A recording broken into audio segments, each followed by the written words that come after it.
चूंकि राज्यसभा और लोकसभा की कार्रवाई अब लाइव है, तो लाइव कार्रवाई से अपने साहब लोग बहुत डरते हैं, क्योंकि पूरा देश देख रहा है। ऐसे तो मान लिया कि उन्होंने गांधी असल में प्रतिमा दिया, गोदी मीडिया दिखाया कि नहीं, ब्लैकआउट हो जाएगा, पता नहीं चलेगा कि वहां संजय सिंह ने क्या कहा क्या नहीं कहा, राघव चड्ढा ने क्या कहा क्या नहीं कहा, अधीर रंजन चौधरी ने क्या कहा क्या नहीं कहा।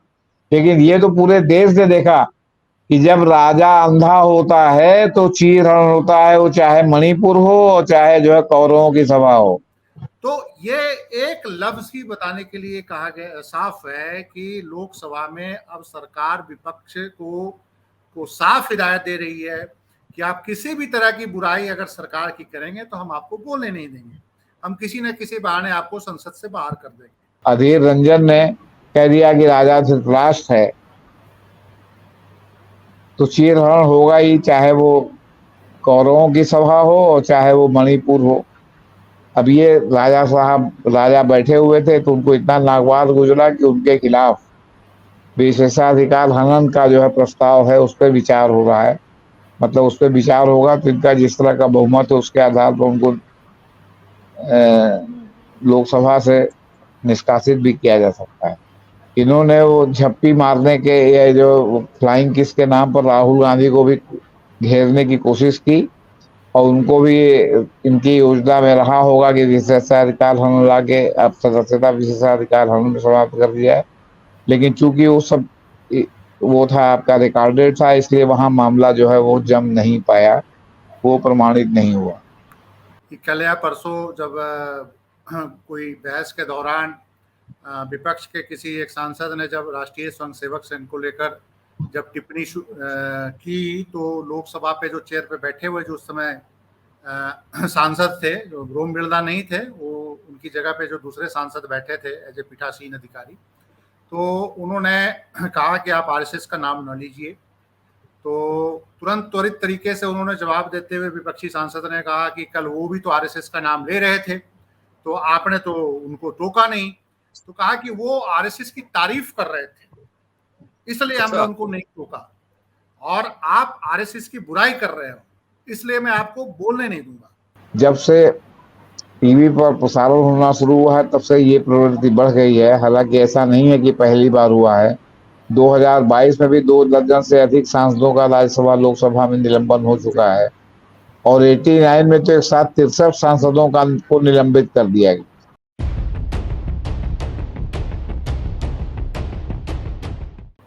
दावा, भारत सबसे बड़ी लोकशाही, प्रधानमंत्री जी मदर ऑफ डेमोक्रेसी भी कहते हैं। भारत में बहुदलीय राजनीतिक व्यवस्था है, राजनीतिक प्रणाली है। देश संसद से चलता है और संसद को सुचारू रूप से चलाने की जिम्मेदारी अध्यक्ष की होती है।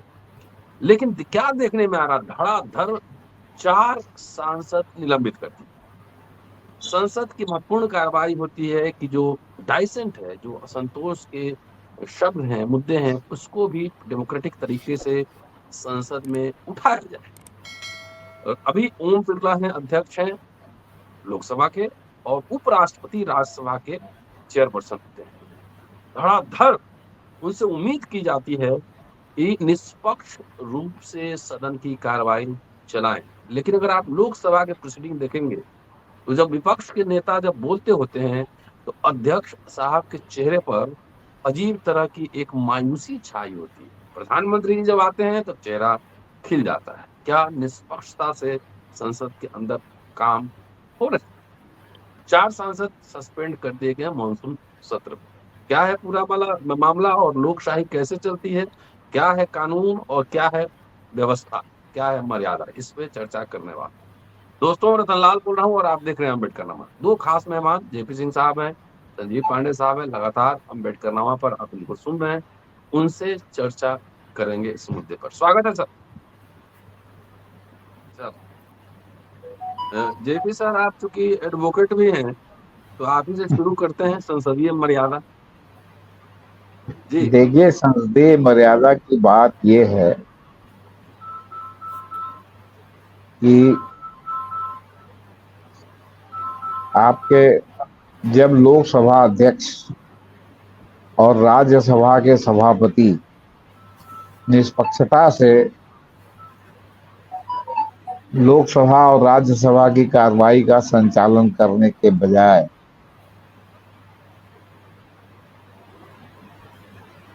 पार्टी लाइन पर अगर काम करने लगेंगे तो हमारे राजाधिराज महाराज प्रधान सेवक के सम्मान में अगर कोई भी गुस्ताखी किसी सदस्य ने अपने बोलने में की या कोई भी ऐसा मुद्दा उठाया जो ट्रेजरी बेंचेस को सूट नहीं करता, मतलब सत्ता पक्ष को सूट नहीं करता, तो हो सकता है कि उसको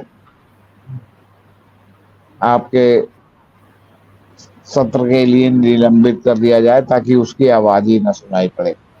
जब से टीवी पर प्रसारण होना शुरू हुआ है तब से ये प्रवृत्ति बढ़ गई है। हालांकि ऐसा नहीं है कि पहली बार हुआ है। 2022 में भी 2 दर्जन से अधिक सांसदों का राज्यसभा लोकसभा में निलंबन हो चुका है और 89 में तो एक साथ 63 सांसदों को निलंबित कर दिया गया। मैं तो ये सोचता हूं कि जब यूपीए की सरकार में भाजपा के लोग लगातार हंगामा करते थे, कोई सत्र चलने नहीं देते थे, उस समय के जो राज्यसभा के उपसभापति थे और जो लोकसभा के अध्यक्ष थे वो बहुत संयम से काम लेते थे कि वो जो है क्या कहते हैं उनको निलंबित नहीं करते थे। निलंबित करने का मतलब हुआ कि उनकी आवाज को आपने बंद कर दिया। अब वो बाहर जाके कुछ भी कहें, वो टीवी तो फोकस होता नहीं, और संसद में वो कुछ भी कहते हैं तो वो टीवी से पूरा देश देखता है कि संसद में कौन क्या कह रहा है। तो अब अधीर रंजन ने कह दिया कि राजा धृतराष्ट्र है तो चीरहरण होगा ही, चाहे वो कौरवों की सभा हो और चाहे वो मणिपुर हो। अब ये राजा बैठे हुए थे तो उनको इतना नागवार गुजरा कि उनके खिलाफ विशेषाधिकार हनन का जो है प्रस्ताव है उस पर विचार हो रहा है। मतलब उस पर विचार होगा तो इनका जिस तरह का बहुमत है उसके आधार पर उनको लोकसभा से निष्कासित भी किया जा सकता है। इन्होंने वो झप्पी मारने के या जो फ्लाइंग किस के नाम पर राहुल गांधी को भी घेरने की कोशिश की और उनको भी इनकी योजना में रहा होगा कि विशेषाधिकार हनन ला के अब सदस्यता विशेषाधिकार हनन में समाप्त कर दिया है।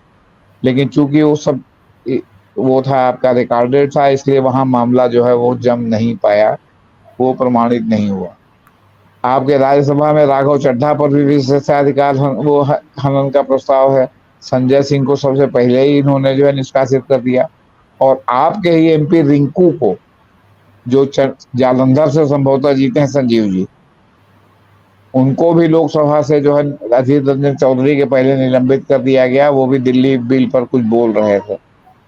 तो सवाल है कि आपको कोई आवाज किसी की सुनना ही नहीं है, तो जब सुनना नहीं है तो उसका एक ही उपाय है कि उसको किसी न किसी बहाने संसद के सत्र से निलंबित कर दो। और चूंकि चुनावी वर्ष है, मतलब इसके बाद चुनाव ही होना है, हो सकता है कि एक अधिकतम अधिवेशन और हो, और या फिर बजट सत्र के नाम पर हो कि भाई केवल अनुदान मांगे जो है हो, उसके बाद चुनाव की घोषणा हो जाए।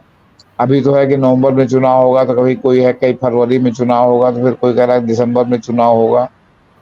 वैसे चुनाव तो मार्च से मई के बीच में हो सकता है, क्योंकि सरकार तो मई में संभवतः गठित हुई थी या जून के पहले हफ्ते में गठित हुई थी, तब तक सत्र चल सकता है। तो सवाल है कि अभी चुनावी वर्ष है। और इन निलंबन के पीछे मैं एक डिजाइन समझता हूं। वो डिजाइन ये है कि इतने दिन से सत्र चल रहा है, शुरुआत में ही जो है वो बिल नहीं पेश किया गया, वो जो तीनों आपका भारतीय साक्ष्य अधिनियम, भारतीय संहिता और जो है सीआरपीसी का जो आ रहा है जाब्ता फौजदारी, भारतीय जाब्ता फौजदारी, इंडिया शब्द हटा दिया गया। इंडियन पिनल कोड था ना, तो भारतीय पिनल कोड हो गया, क्योंकि इंडियन में इंडिया लगा हुआ है और इंडिया नाम जो है वो सरकार कोई लेना नहीं चाहती, इसलिए जो भी आएगा मामला भारतीय रहेगा, क्योंकि भारतीय से भारतीय जनता पार्टी, इंडिया आ जाएगा तो उसमें इंडिया का नाम आ जाएगा। तो ये जो है ये करके पेश करके उसमें सेलेक्ट कमेटी में भले उन्होंने भिजवा दिया हो, लेकिन क्योंकि उनको तो था संसद को अब सत्ता आसान करना है, क्योंकि और बवाल बढ़ेगा। तो ये शुरुआत में भी तो ये बिल पेश कर सकते थे कि जो है, जो संहिता, जो नई संहिताएं ला रहे हैं, इनका बिल शुरुआत में पेश कर सकते थे।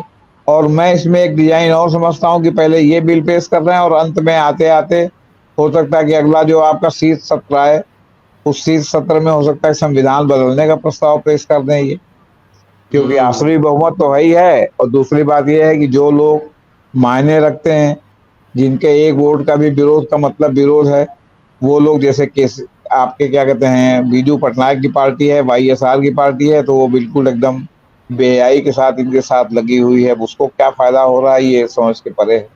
क्या वो अगर इनके खिलाफ जाएगी तो क्या नुकसान होगा, वहां कौन सी ईडी आईडी लगेगी, तो ये सब इसके पीछे है।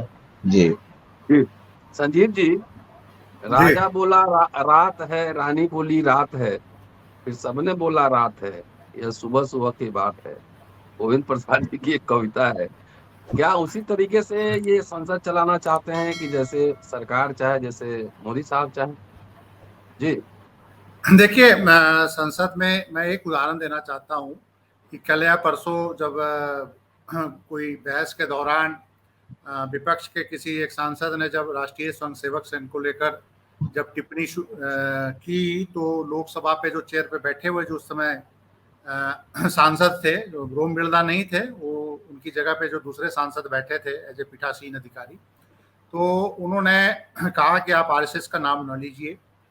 तो तुरंत त्वरित तरीके से उन्होंने जवाब देते हुए विपक्षी सांसद ने कहा कि कल वो भी तो आरएसएस का नाम ले रहे थे, तो आपने तो उनको टोका नहीं।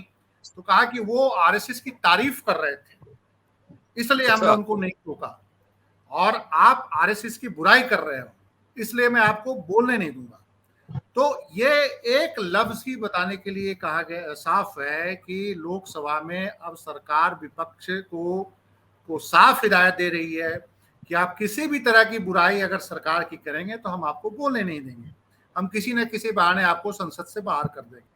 हम बेशक संविधान चेंज ना करें, जैसे जेपी सिंह जी बोल रहे हैं संविधान चेंज करने की कोई जरूरत नहीं है। संविधान चेंज किए बिना ही सारा काम चल रहा है इनका।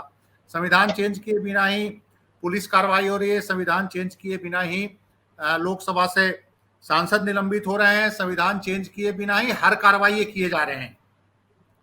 तो मेरा ये मानना है कि ये हर कुछ बिना लिखे करने में माहिर हैं। और आप ये देखिए कि जो भी थोड़ा सा तर्क की बात कर रहा है, थोड़ा सा पढ़ा लिखा है, और जो बाहर में भी बहुत ही जबरदस्त आलोचक है, जैसे मैं एक उदाहरण देना चाहता हूं, जो टीएमसी के सांसद हैं डेरेक ओ ब्रायन लगातार संसदीय लोकतंत्र, खास करके संसद के अंदर की जो गतिविधियां हैं, संसद के पार्लियामेंट की सेलेक्ट कमेटियों के रोल पे, पार्लियामेंट के स्टैंडिंग कमेटियों के रोल पे, और इवन की लोकसभा और राज्यसभा में जितने भी कार्य हो रहे हैं, जितने भी बिजनेस हो रहे हैं, लेजिस्लेटिव बिजनेस पे बड़े ही तर्कपूर्ण और जानकारियों से परिपूर्ण लेख लगातार इंडियन एक्सप्रेस में मैंने उनका देखा है। और पिछले 1.5 साल से मैं दे रहा हूं कि डेरेक ओब्रायन तथ्यों के साथ और फैक्ट के साथ आर्टिकल लेके आते हैं, और ये जो उनका विषय होता है वो लोकसभा या राज्यसभा ही होता है। तो निश्चित रूप से जब ये विषय सामने आते हैं, जैसे उन्होंने ही लिखा कि प्रधानमंत्री जी कितनी बार जवाब देने आए, उन्होंने ये लिखा कि कितने बिलों को स्टैंडिंग कमेटी के पास भेजा गया, उन्होंने ये लिखा कि कितने बिलों को सेलेक्ट कमेटी के पास भेजा गया, और बहुत डाटा के साथ वो लगातार इंडियन एक्सप्रेस में आ रहे थे। अब सरकार के जो राज्यसभा के जो सभापति हों, जो है लोकसभा के अध्यक्ष हों, अब वो ऐसी चीजों को कैसे बर्दाश्त करेंगे? लोकसभा के अंदर तो ये बोल ही रहे हैं, लोकसभा के बाहर भी तथ्यों के साथ आ रहे हैं लगातार ये।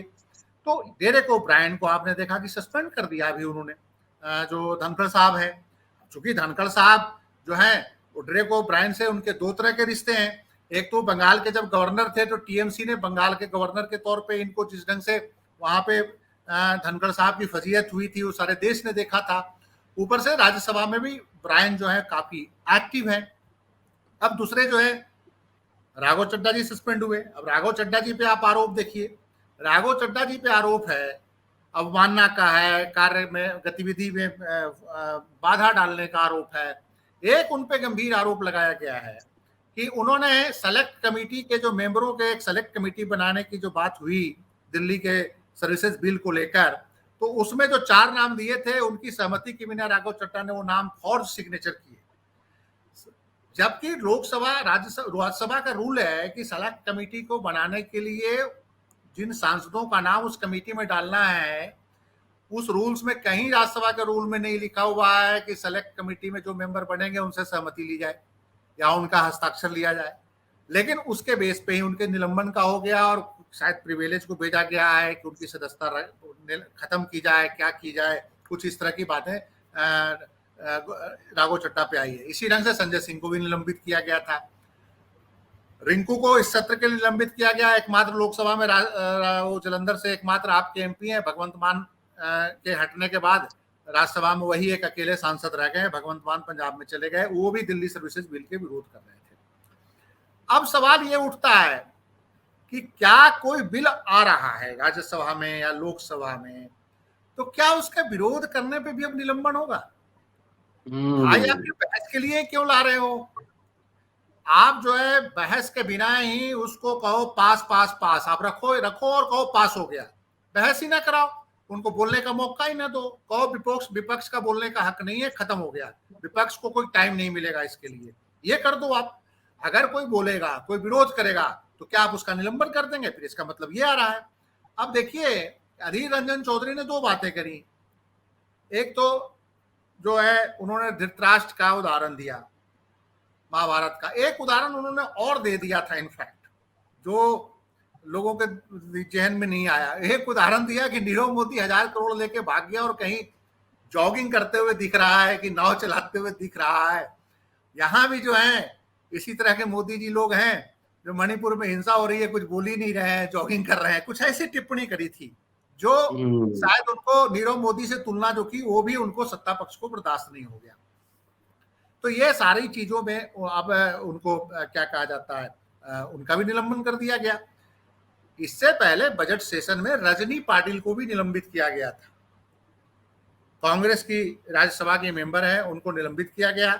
उनपे ये एलिगेशन लगा कि उन्होंने कोई राज्यसभा के प्रोसीडिंग्स को वीडियो रिकॉर्डिंग करके उसको सोशल मीडिया पे डाल दिया था।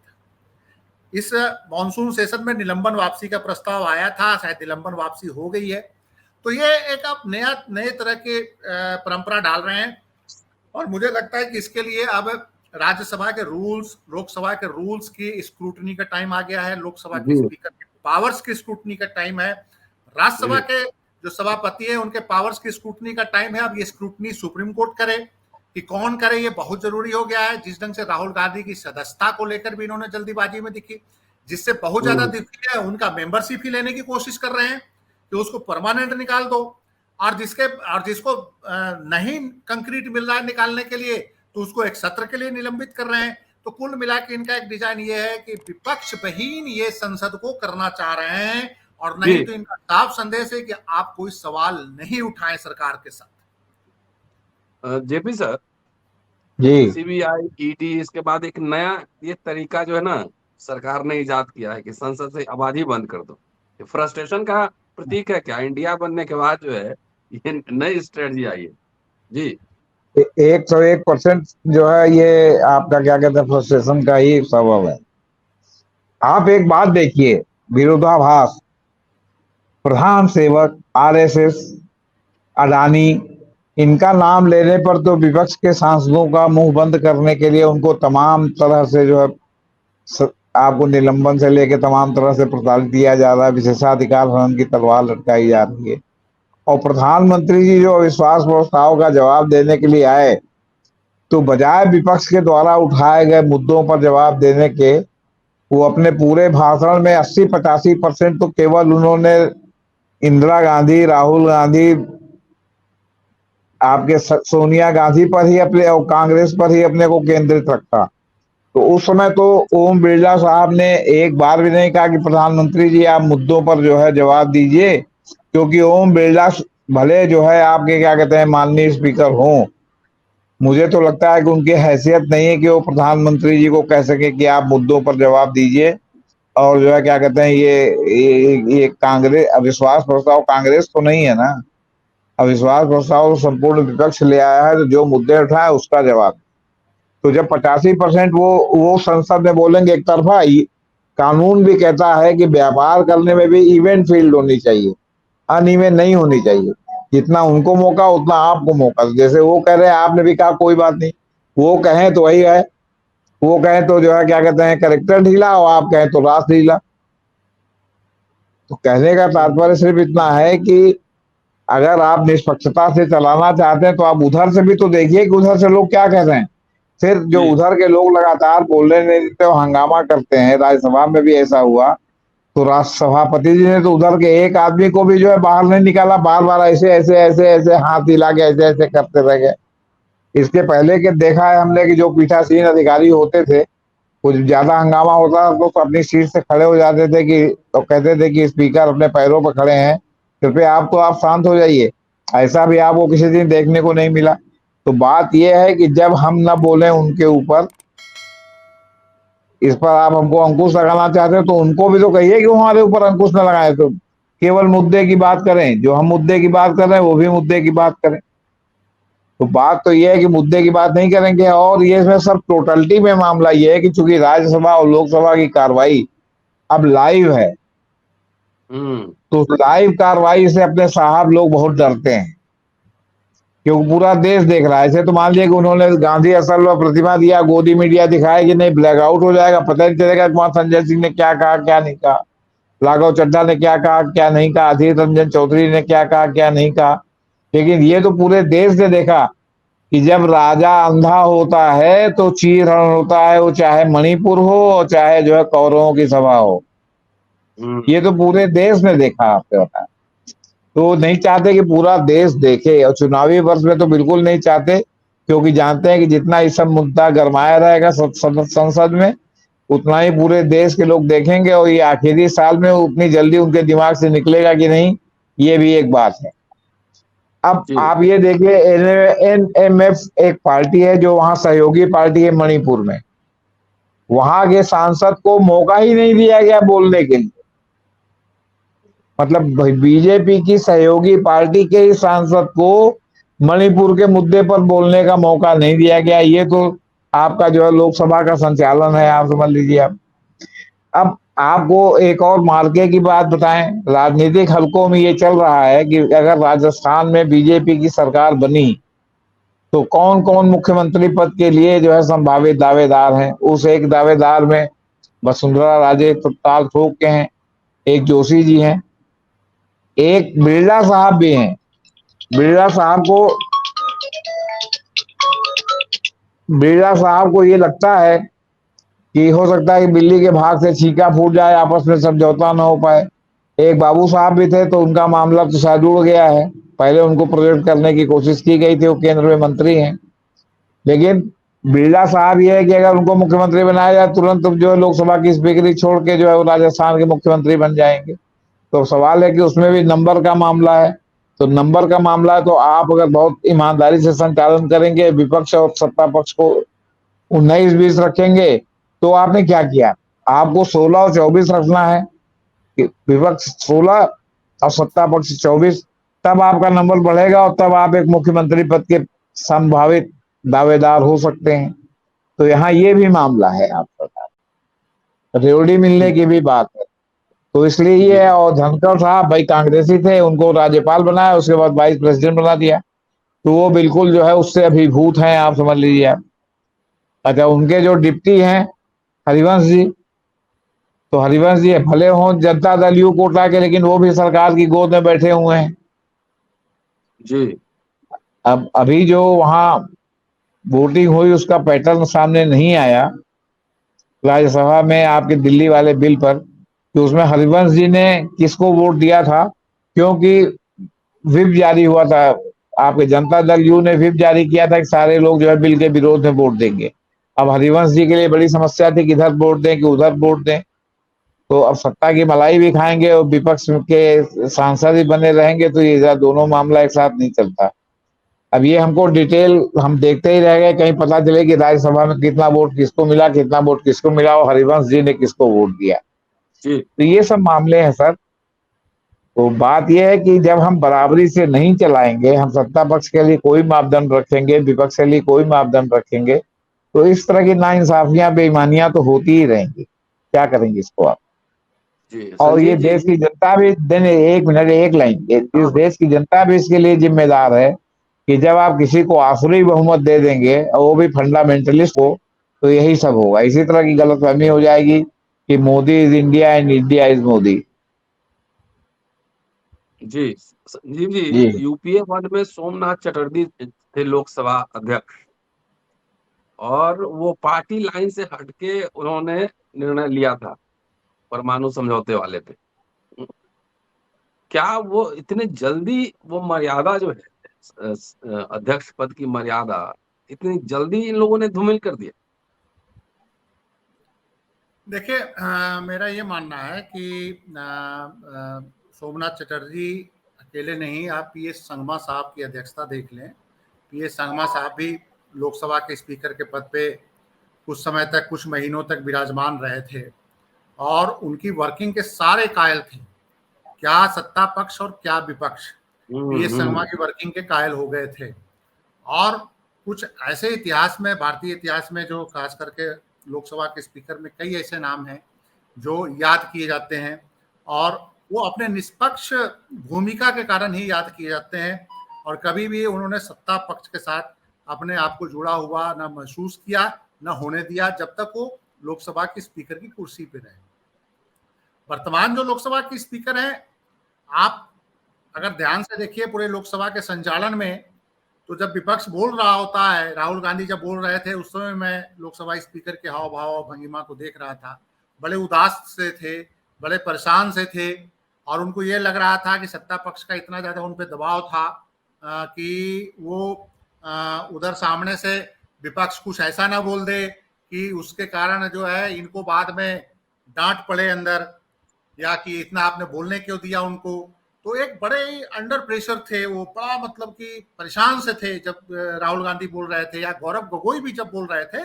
और गौरव गोगोई ने जब ये टिप्पणी कर दी कि आपके अंदर कमरे में प्रधानमंत्री जी ने आपको क्या क्या कहा है, तो इस पे एक बात तो बहुत ही तानातानी हो गई थी और बहुत ही स्पीकर परेशान थे। और जब नरेंद्र मोदी आए तो स्पीकर का भाव दरबारी भाव था कि राजा दरबार में बैठा हो और सारे दरबारी एकदम हाँ में हाँ हंस हंस के मिला रहे हो। राजा चाहे जो बोल रहा हो, दिन को रात कह रहा हो, रात को दिन कह रहा हो, राजा कह रहा हो कि जैसे कहावत है हम लोग के यहाँ कि जैसे बहे प्यार वैसे वैसे बहिए, और चीटी खा जाए हाथी को तो हाजी हाजी कहिए।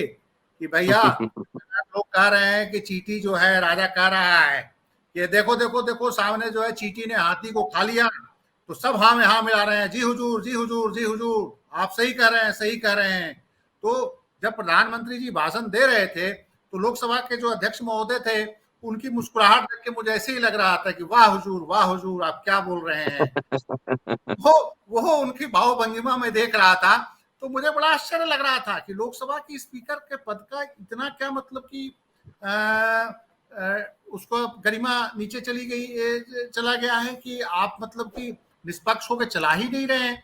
और चूंकि इन्होंने कागजों में इतना काम कर दिया है कि इन पे सवाल उठना लाजमी है, उससे बच नहीं सकते। चाहे राहुल गांधी की सदस्यता का मसला हो, चाहे राहुल गांधी के मकान खाली करवाने का मसला हो, जिस जल्दीबाजी में इसने फैसला लिए, चाहे वो क्या कहा जाता है अपने रमाशंकर कठेरिया साहब पे डिले करने का मामला हो। रमाशंकर कठेरिया साहब को भी 24 घंटे में सदस्यता खत्म कर सकते थे। लेकिन ये जो सारी जो उनके जो रवैया है, और भी कई ऐसी चीजें हैं जो मतलब कागजों में इन्होंने जिस तरीके से लोकसभा में पिछले 4 साल 5 साल में किया है, तो माइक जैसे बंद कराने का आरोप राहुल गांधी ने लगाया था कि उनका माइक बंद करवा दिया जाता है, विपक्ष की आवाज आती है तो माइक बंद करवा दिया जाता है। और तो और जो लोकसभा का जो संसदीय टीवी पे भी, संसद टीवी पे भी तमाम आरोप लग रहे हैं कि जब विपक्ष बोल रहा होता है तो कैमरे का जो फोकस होता है लोकसभा की स्पीकर की तरफ ज्यादा होता है, सत्ता पक्ष की तरफ ज्यादा होता है, और जो बोल रहा होता है उसको कम दिखाया जाता है। तो सीधी तरह से इनके ही अधीन है ना, या तो राज्यसभा के सभापति हैं या लोकसभा के स्पीकर हैं, वही देखते हैं। तो ये भी एक गंभीर आरोप लग रहे हैं संसद टीवी पे भी। तो मेरा ये मानना है कि जो ओम बिरला साहब, अब चाहे जो भी हो, राजस्थान में मुख्यमंत्री बनने की बात हो, चाहे वो और भी लोकसभा के स्पीकर का तो बहुत बड़ा पद उनको मिल ही गया, और मैं समझता हूँ कि इतिहास में वो इसके बावजूद पद मिलने से कुछ नहीं होता। इतिहास में तो समीक्षा होती है, इतिहास में इनकी समीक्षा होगी, और समीक्षा जब होगी तो तुलना होगी, और जब तुलना होगी तो तुलना में देखा जाएगा कि संगमा साहब के मुकाबले कैसे थे, बलराम जाखड़ साहब के मुकाबले कैसे थे, शिवराज पाटिल साहब के मुकाबले कैसे थे, या शिवनाथ चटर्जी साहब का जो आपने जो नाम लिया उनके मुकाबले कैसे थे। तुलना तो होगी इनकी, और मुझे और जब तुलना होगी तो ये देखा जाएगा कि इन्होंने कितने बिल को पार्लियामेंट्री स्टैंडिंग कमेटी के पास भेजा, जब लोकसभा में बिल आया तो कितने बिल को इन्होंने फाइनेंस बिल में डाल दिया, वित्त विधेयक में, जो सुप्रीम कोर्ट में भी शायद चैलेंज हुआ है, एक दो चीजें जो इनके कार्यकाल में तो शायद डाले गए हैं, या डाले मतलब कुछ इस तरह के हुआ। तो ये सारी चीजों को दिखा जाएगा कि क्या क्या बिल पास कराते वक्त। आप सबसे बड़ी बात तो इनकी इस लोकसभा के कार्यकाल में यही दिखा कि जब अविश्वास प्रस्ताव आ गया था तो अविश्वास प्रस्ताव पे तो बहस इन्होंने करवाया ही नहीं, बिल पास करवाते रहे, जबकि नियमानुसार, एक परंपरा के अनुसार, नैतिकता के आधार पे जब अविश्वास प्रस्ताव आ गया था और विपक्ष कह रहा था कि सरकार विश्वास खो चुकी है, सरकार, विपक्ष का ये मानना था, विश्वास प्रस्ताव का मामला तो ही होता है ना कि विपक्ष ये मान चुका है कि सरकार जो है विश्वास मत खो चुकी है, इसलिए हम अविश्वास प्रस्ताव लेके आ रहे हैं। तो वो जब आपके सामने ये एक प्रस्ताव आ चुका है कि सरकार के पास विश्वास हासिल नहीं है लोकसभा के अंदर, तो आपने उस पर बहस करने के बजाय सारे बिल पास कराने शुरू कर दिए, जबकि आज तक भारत के इतिहास में 70-75 सालों में ये नहीं हुआ।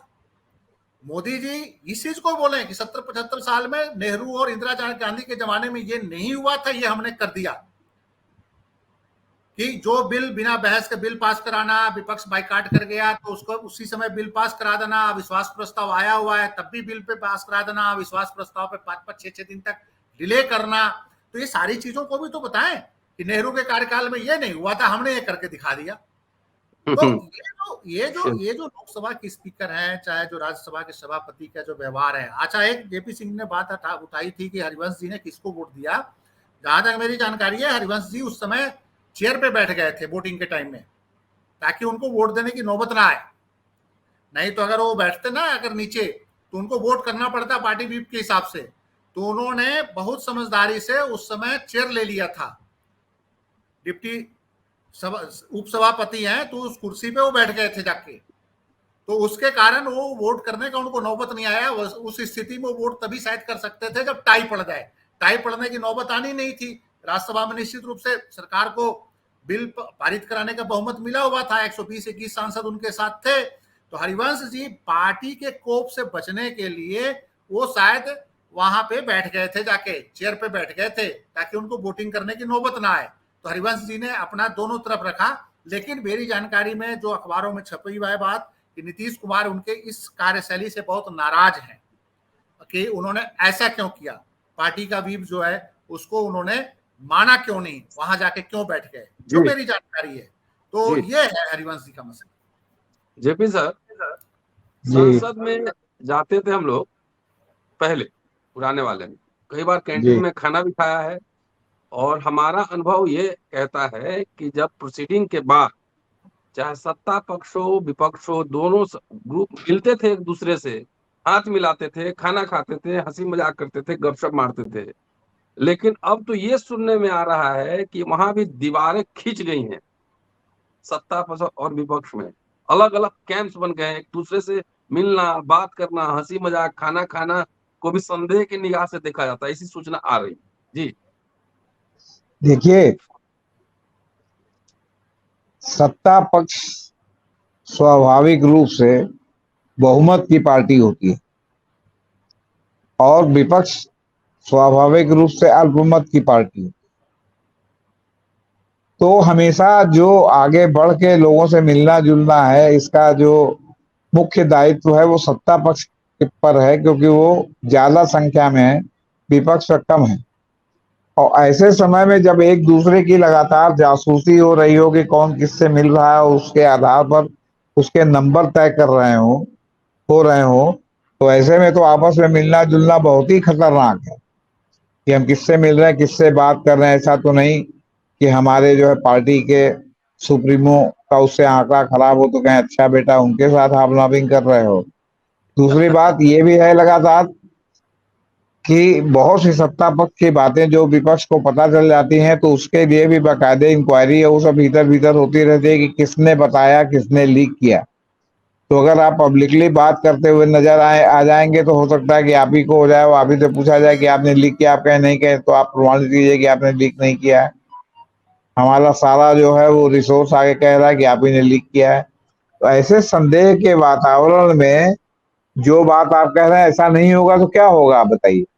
किसके पास इतनी हिम्मत है कि मुंह खोल के सही बात कह सके। लेकिन पूरे अविश्वास प्रस्ताव के दौरान दो लोगों का न बोलना हमें बड़ा अटपटा लगा। एक तो राजनाथ सिंह का और एक गडकरी का।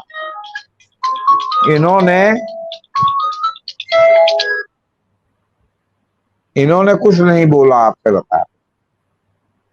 इनको बोलने का मौका नहीं दिया गया। इन्होंने वो भी नहीं किया कि हम बोलेंगे अविश्वास प्रस्ताव के विपक्ष में या कुछ भी। तीसरी बात, सत्ता के गलियारों में लगातार आप समझिए राजनीति के गलियारों में चर्चा है, कोई माने या ना माने, कि बीजेपी विभाजन की ओर बढ़ रही है। बीजेपी चुनाव के पहले लीडरशिप चेंज हो सकता है, हो ना हो हम नहीं जानते। ये केवल केंद्र में ही नहीं है, ये उत्तर प्रदेश में भी है, ये आपके राजस्थान में भी है, ये मध्य प्रदेश में भी है। मध्य प्रदेश में ही भी सिंधिया को लेके लगातार शक का माहौल बना हुआ है कि ऐसा ना हो कि सिंधिया को जो है चलते चलते जो है वो वहां मुख्यमंत्री बना दिया जाए, इलेक्शन सिंधिया के नाम पर लड़ा जाए। राजस्थान में भी बिरला जी भी हैं, जोशी जी भी हैं। वसुंधरा राजे को तो किसी कीमत पर साहब पसंद नहीं कर रहे हैं और इसीलिए उन्होंने वहां के चुनाव में अपना चेहरा आगे कर दिया है कि मोदी के नाम पर वहां लड़ा जाएगा और अमित शाह मध्य प्रदेश देख। तो ये भी, और इन दोनों के ना बोलने का जो है, मैं ये जोड़ के देखता हूं कि कहीं भीतर जो है कुछ ना कुछ खिचड़ी है, हो ना हो ये एक अलग बात। दूसरी बात, एक सुब्रमण्यम स्वामी भी इसका संकेत दे रहे हैं कि ये इनके ऊपर है, आरएसएस के ऊपर, कि वो मोदी को रखेगी कि नहीं रखेगी। तो अभी तक मोदी के खिलाफ इतना बोलने के बावजूद अगर सुब्रमण्यम स्वामी को ये नहीं निकाल पाए पार्टी से, तो मैं यही मानूंगा कि आरएसएस का पलड़ा सुब्रमण्यम स्वामी के सर पर है। तो ये सब परिस्थितियां भी साथ साथ में हैं, तो इसलिए आप इनको भी बिल्कुल माइनस आप नहीं कर सकते। जी जी, चलिए शुक्रिया आप दोनों का। और दोस्तों, जी हाँ संजय जी। ऐसा है कि जो हरिवंश जी को लेकर जो वोटिंग की बात हुई, तो उसमें बड़ा दिलचस्प है कि अंतिम बहस तक धनखड़ साहब थे चेयर पे। अमित शाह के समापन भाषण तक पूरे बहस को धनखड़ साहब ने ही संचालित किया है दिल्ली सर्विसेज बिल पे। और जैसे ही बहस खत्म हुई है, एबीवीपी की रिपोर्ट में पढ़ रहा हूं, एबीवीपी की रिपोर्ट के अनुसार जैसे ही बहस खत्म हुई, धनखड़ साहब ने चेयर छोड़ा और हरिवंश जी बैठ गए। एबीवीपी की रिपोर्ट कहती है कि ये एक मतलब पूर्व तय योजना के हिसाब से हुआ था कि हरिवंश जी पार्टी के व्हीप में न रहें और एक एक वोट का महत्व था, इसलिए हरिवंश जी को उस चेयर पे बैठाया गया और धनखड़ साहब चेयर से उठ के चले गए। और कहते हैं कि मतलब कि हेडिंग है कि जेडीयू के व्हीप के साथ हरिवंश जी ने खेल किया। ये बेसिकली हरिवंश जी का स्टैंड रहा है दिल्ली सर्विसेज बिल पे। और दूसरी बात एक और मैं रखना चाहता हूं कि जहां तक भारतीय जनता पार्टी में बगावत की सवाल है, वो सवाल है, तो देखिए भारतीय जनता पार्टी और एक आरएसएस की वर्किंग को जहां तक मैंने देखा है, उस वर्किंग में जो है आरएसएस वाले जो है किसी के खिलाफ अगर कोई एक्शन भी लेते हैं, कार्रवाई भी करते हैं, तो बड़े तरीके से करते हैं। और उसमें मुझे नहीं लगता कि कोई बहुत इस तरह से सामने बंटवारा होता दिखेगा। वो इतना कहते हैं, एक मुझे आरएसएस के बड़े सीनियर अधिकारी से मेरी कई बात हुई थी, तो मैं कहा कि ये आप ये कर रहा है, आप लोग कोई कार्रवाई नहीं करते। कहता है कि देखिए हमारे यहाँ इस तरह से कार्रवाई नहीं होती है। कोई बंदा कोई गलत कर रहा होता है तो उसके पीठ को और थपथपाया जाता है कि 2-4 गलतियां और करे, 10 गलतियां और करे, 20 गलतियां और करे और खुद जाके गड्ढे में गिर जाए। तो दूसरी जो सबसे बड़ी बात है कि जो सुब्रमण्यम स्वामी की बात हो रही है, तो मेरी जानकारी में एक बात अभी नहीं आई है कि सुब्रमण्यम स्वामी ने पिछले दिनों संघ प्रमुख मोहन भागवत से बात करी थी और उनकी बड़ी लंबी मीटिंग हुई है संघ प्रमुख के साथ। और उस बैठक में गुरुनानक स्वामी ने कुछ गंभीर बातें मोहन भागवत से डिस्कस करी थी, और वो बातें जो थी प्रधानमंत्री और गृह मंत्री को लेकर थी। अब क्या बात थी, वो एग्जैक्ट तो सूचना बाहर नहीं आई है, लेकिन कुछ गंभीर मतलब की बातें सुब्रमण्यम स्वामी ने चेतावनी के लहजे में कहा था, मोहन भागवत को बताया है जाके गृह मंत्री और प्रधानमंत्री को लेकर। अब वो क्या है, कैसे है, कहते हैं कि उनके कुछ जो सुब्रमण्यम स्वामी के नजदीकी लोग हैं, कहते हैं अगले 2-3 महीने में आपको पता चल जाएगा। तो भारतीय जनता पार्टी में निश्चित रूप से ये एक खलबलाहट भी है। जहां तक ज्योतिरादित्य की बात हो रही है, तो ज्योतिरादित्य सिंधिया के लिए एक बड़ी असमंजस की स्थिति है। ज्योतिरादित्य के समर्थक वापस भाग रहे हैं।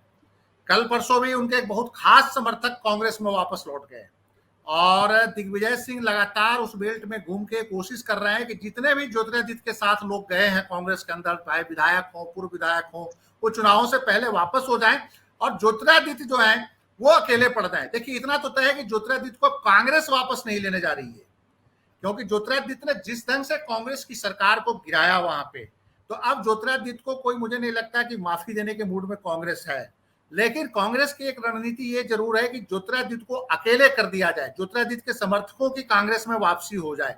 और कई समर्थक पिछले 1 महीने में, बड़े बड़े समर्थक ग्वालियर चंबल संभाग से जो कांग्रेस में वापसी होगी है, ज्योतिरादित्य इसके लेकर बहुत परेशान है।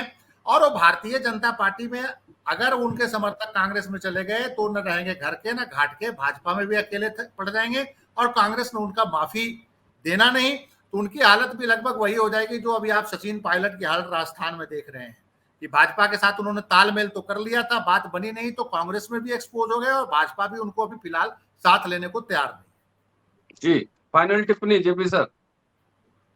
देखिए सर, ये सब बातें अपनी जगह पर हैं, लेकिन कहने का मतलब है कि सत्ता के गलियारों में जो बातें तैर रही हैं, हम लोग तो अब उनके कोई कोर ग्रुप में है नहीं कि हमको भीतर के कोर ग्रुप की बात पता चल जाएगी।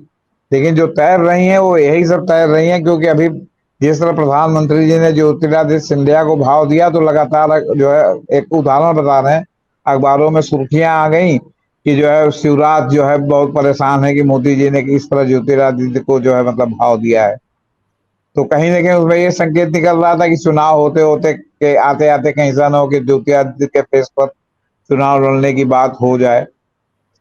अब आप ये देखिए कि जनवरी से आप सुन रहे होंगे कि मंत्रिमंडल का फेरबदल हो रहा है। मैं चाहूंगा कि 1 मिनट संजीव भाई भी इस पर प्रकाश डालें।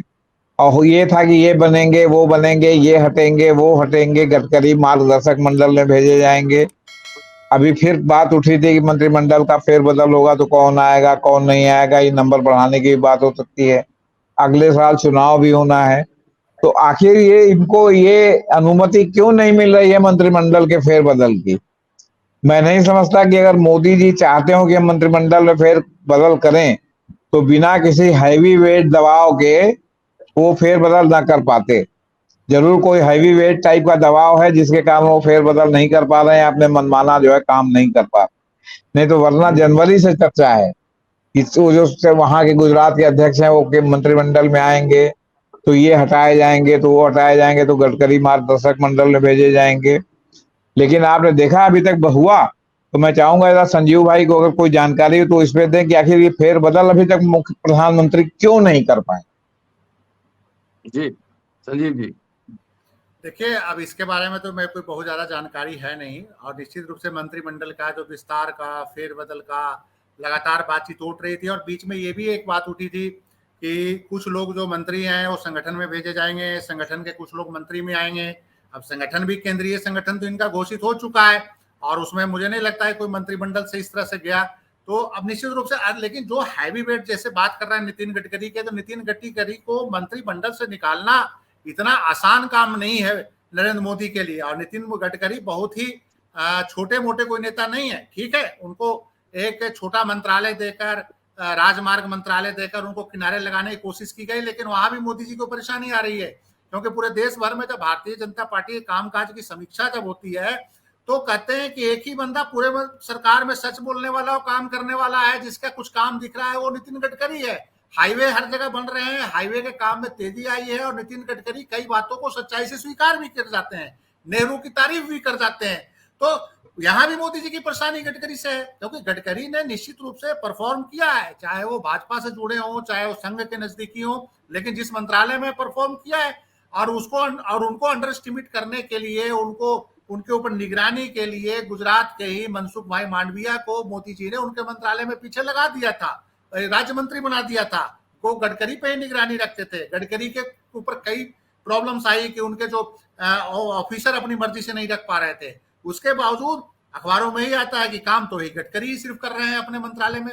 राजनाथ सिंह भी बहुत बेस्ट परफॉर्मर नहीं है। सतपाल मलिक ने लगातार क्वेश्चन उठाया कि राजनाथ सिंह उस समय मंत्री थे, गृह मंत्री थे जब पुलवामा कांड हुआ था, या पता नहीं गृह मंत्री थे, तो कहा कि हमने जहाज मांगा था। तो राजनाथ सिंह तो as a performer, Rajnath Singh का तो कोई उपलब्धि ही नहीं है। आज अब तो चलिए डिफेंस मिनिस्टर है, मणिपुर का जो दंगा हुआ है वो तो अमित शाह के कार्यकाल में हुआ है, लेकिन राजनाथ सिंह का एज ए गृह मंत्री बहुत अच्छा परफॉर्मेंस नहीं रहा है देखा जाए तो। और राजनाथ सिंह जो है ना, खुल के नहीं बोलते। राजनाथ सिंह जो है मुस्कुराते हैं। राजनाथ सिंह पीछे से गेम खेल सकते हैं, लेकिन खुल के गडकरी की तरह बोलने की क्षमता उनमें भी नहीं है। तो गडकरी को निकालना, और गडकरी चूंकि नागपुर से हैं, संघ के हेडक्वार्टर से हैं, संघ से बहुत लंबे समय से शुरुआती टाइम से जुड़े हैं, तो गडकरी पे हाथ डालने का मतलब है, चाहे सुब्रमण्यम गडकरी तो छोड़िए, सुब्रमण्यम स्वामी डेली नरेंद्र मोदी पे पर्सनल अटैक करते हैं ट्वीट करके, अगर आप ध्यान से देखें तो बहुत कुछ बोलते हैं। उसके बावजूद सुब्रमण्यम स्वामी को पार्टी से नहीं निकाल पा रहे हैं नरेंद्र मोदी। जेपी नड्डा अध्यक्ष है, नरेंद्र मोदी कह सकते हैं कि पार्टी से निकाल दो सुब्रमण्यम स्वामी को, लेकिन सुब्रमण्यम स्वामी को पार्टी से नहीं निकाल पा रहे हैं। और कहीं ना कहीं संघ का बर्दाश्त है तो सुब्रमण्यम स्वामी पे कार्रवाई नहीं हो रही है। तो मेरा ये मानना है कि निश्चित रूप से मोदी जी और शाह जी के लिए पार्टी के अंदर सब कुछ अच्छा नहीं है, लेकिन चूंकि लगातार 9 साल से प्रधानमंत्री रहने के कारण कारपोरेट, पैसा, एडमिनिस्ट्रेशन, बहुत सारी चीजों के सपोर्ट होने के बाद बहुत सारी चीजों पे समय पे छोड़ दिया जाता है। लेकिन ऐसा है कि भारतीय जनता पार्टी में वसुंधरा राजे ही कंट्रोल नहीं आ रही है मोदी और शाह से। लगातार मोदी और शाह कहते हैं कि आप दिल्ली आ जाओ, वो कहती मैं नहीं आऊंगी। और तो और छोड़िए, अशोक गहलोत की सरकार वसुंधरा राजे ने नहीं करने दिया। मोदी और शाह जी ने तो सारे प्लाट बिछा दिए थे। ये क्या कहा जाता है, सचिन पायलट तो उनके काबू आ गए थे, तो वसुंधरा जी सरकार गिरने नहीं दी।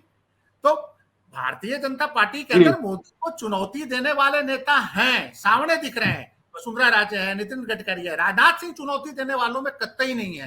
राजनाथ सिंह तो मतलब कि मौके के हिसाब से कुछ खेल कर सकते हैं, सामने बोलने की हिम्मत नहीं है। लेकिन बड़े बड़े नेता कुछ हैं जो मोदी को चुनौती देने की क्षमता रखते हैं। वसुंधरा राजे है, नितिन गडकरी है, ऐसे में और भी 2-4 नाम होंगे जो चुनौती देने के मूड में रहते हैं, और शायद मोदी जी उन पर कोई कार्रवाई नहीं कर सकते।